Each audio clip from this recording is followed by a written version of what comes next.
Hi అండి, అందరికీ నమస్కారం. I'm Divyakranthi nutritionist. ఈరోజు మన టాపిక్ వచ్చి అబౌట్ కిడ్నీస్ మన బాడీలో ఎటువంటి ఫంక్షన్ని చేస్తుంది. Once kidney infections or problems ఏదైనా డిజార్డర్ స్టార్ట్ అయిన తర్వాత మనం ఎటువంటి సిమ్టమ్స్ని చూస్తాము. వన్స్ కిడ్నీ డిజార్డర్స్ ఏదైనా స్టార్ట్ అయిన తర్వాత ఎటువంటి డైట్ని అవాయిడ్ చేయాలి. కిడ్నీస్ని హెల్తీగా ఉంచుకోవడానికి ఎటువంటి డైట్ని కన్జ్యూమ్ చేయాలి. So first thing, kidneys main function ఏంటంటే మన బాడీలో waste and excess fluid from blood ఏదైతే ఉంటుందో అది యూరిన్ ద్వారా పంప్ అవుట్ అయిపోతుంది. And kidneys also produces hormones to control our blood pressure. And kidneys also produce active form of vitamin D to maintain a strong and healthy bones. And kidneys మన బాడీలో certain కెమికల్స్ని కూడా maintain చేస్తాయి, such as sodium, calcium, phosphorus and potassium. ఏవైనా kidney infections కానీ disorders కానీ start అయిన తర్వాత మీకు లోవర్ అబ్డామినల్ డిస్కంఫర్ట్ అనేది మీరు చూస్తూ ఉంటారు. లైక్ లోవర్ అబ్డామినల్ పెయిన్ కానీ, బ్లడ్ ఇన్ యూరిన్ కానీ, ఫ్రీక్వెంట్ యూరినరీ ట్రాక్ట్ ఇన్ఫెక్షన్స్ రావడం, ఇవన్నీ కూడా చూస్తూ ఉంటాం. Mainly high blood pressure also damages kidneys infections or disorders ఏదైనా స్టార్ట్ అయిన తర్వాత మనం ఎటువంటి డైట్ని అవాయిడ్ చేయాలి. Excess sodium intake foods, excess intake of sodium అని అనగానే ఫస్ట్ సాల్ట్ ఇంటేక్ అనేది మనం అందరం రెడ్యూస్ చేస్తూనే ఉంటాం.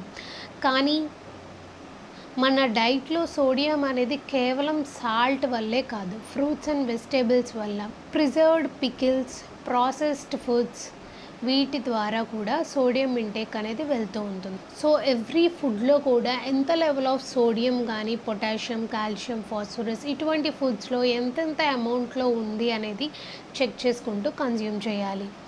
అండ్ కిడ్నీ స్టోన్స్ ఫామ్ అయిన వాళ్ళు ఆక్సలేట్ రిచ్ ఫుడ్స్ని అవాయిడ్ చేయాలి. And depends on your stone size, మీరు కంప్లీట్గా రెస్ట్రిక్ట్ చేయాల్సిన నీడ్ కూడా ఉంటుంది. వన్స్ కిడ్నీ స్టోన్స్ రిమూవ్ అయిపోయిన తర్వాత మ్యాక్సిమం ఆఫ్ 3 months వరకు ఆక్సలేట్ రిచ్ ఫుడ్స్ని తగిన అమౌంట్స్లో కన్జ్యూమ్ చేయడం బెస్ట్. పర్ డేకి మన బాడీకి కావలసినంత ఫ్లూయిడ్స్ని కూడా మనం ఖచ్చితంగా కన్జ్యూమ్ చేయాలి. Balanced diet is the first step for kidney health. Excess intake of any foods such as rich in sodium, calcium, phosphorus, sugars, much carbs can also leads to kidney damage. So కిడ్నీస్ని ఎప్పుడూ హెల్తీగా maintain చేసుకోవడానికి బాడీని ఎప్పుడూ హైడ్రేటెడ్గా ఉంచుకోవాలి. Balanced diet ఖచ్చితంగా maintain చేయాలి.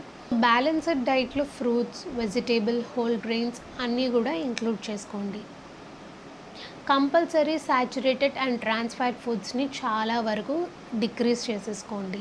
అండ్ కిడ్నీస్ని హెల్తీగా మెయింటైన్ చేసుకోవడానికి daily a piece of garlic is very helpful.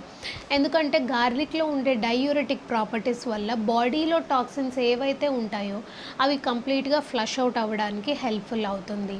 And also taking of antioxidant rich food and boiled vegetables, boiled or steam vegetables ఇలాంటివి కన్జ్యూమ్ చేయడం వల్ల కూడా కిడ్నీస్ చాలా హెల్తీగా ఉంటాయి.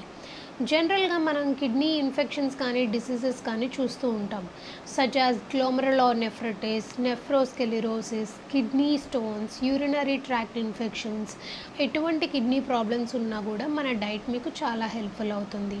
బిఫోర్ కన్జ్యూమింగ్ ఎనీ ఫుడ్ ఒకసారి మీ కిడ్నీ ప్రాబ్లమ్ స్టార్ట్ అయ్యింది అంటే consult your nephrologist or dietitian for food suggestions. Even after removal of kidney stones కూడా మీరు 2 months ఆక్సలేట్ రిచ్ ఫుడ్స్ని అవాయిడ్ చేయాల్సి ఉంటుంది. So do you have any kidney problems? Can happily take my diet suggestions. Thank you.